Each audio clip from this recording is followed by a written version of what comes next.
Mr. President, may bagong bahay ka pala sa Forbes Park. Wow, congratulations sa inyo. Yan ang sinabi ni Saldico sa bago niyang expose. Panoorin niyo sa kanyang FB page. At sinabi pa ni Saldico, may binili daw silang bahay sa Tamarind Street ng Forbes Park para lang maging imbakan ng pera para go between papunta sa bahay ni BBM sa mga perang idinideliver sa kanya. Congratulations, Mr. President! Kaya pala 1,900 lang ang natapos nating pabahay para sa mga mahihirap natin na kababayan na ipinangako mo na 1 million every year. Napunta pala sa Forbes Park. Kingin ang buhay to. Agoy, ano na bang nangyayari sa Philippines?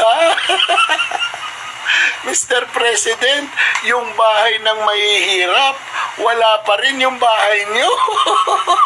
Meron na kayong bago. Meron pa kayong bahay na imbakan lang ng pera. Magkano ang bili nun, Mr. President? Nasa salin mo ba yan? Kaya pala yung salin mo, meron na kagad appraisal. Alam niyo kung bakit pang-appraisal na? Para pag sinabi, bakit lumaki yung pera mo? Ito na yung value ng aking property. Ibinenta ko yung aking property, ito yung value niya. So itong pera ko, galing yan sa property ko. Style mo, Mr. President! Locks mo!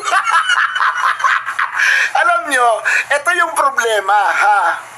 Yung mga Pilipino kasi hindi na mga tanga, hindi na mga ulol, at hindi na nagpapagancho sa mga politiko. Ha? Natututo na kami, nag-aaral na kami, nalalaman na namin yung mga kilos ninyo. Kaya walang naniniwala, Mr. President, na yung kampanya mo sa korupsyon ay kampanya mo talaga para ma-eliminate ang korupsyon. Sa tingin ko, Mr. President, kaya mo ginagawa yan dahil napraning ka.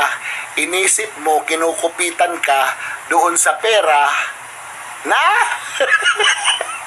ini-deliver sa'yo. Ha? Napraning ka. Akala mo kinukupitan ka ng mga taong nagbibigay sa'yo ng party mo. May kilala akong ganon, politiko din, praning din pagdating sa pera. Nagwawala. Nangangagat. Di bale. Basta ha, panoorin nyo yung kay Saldico at doon nyo malalaman na kung gaano tayo ginagago ng gobyerno nating ito. According to Mr. Saldico. Sayang ang bayot!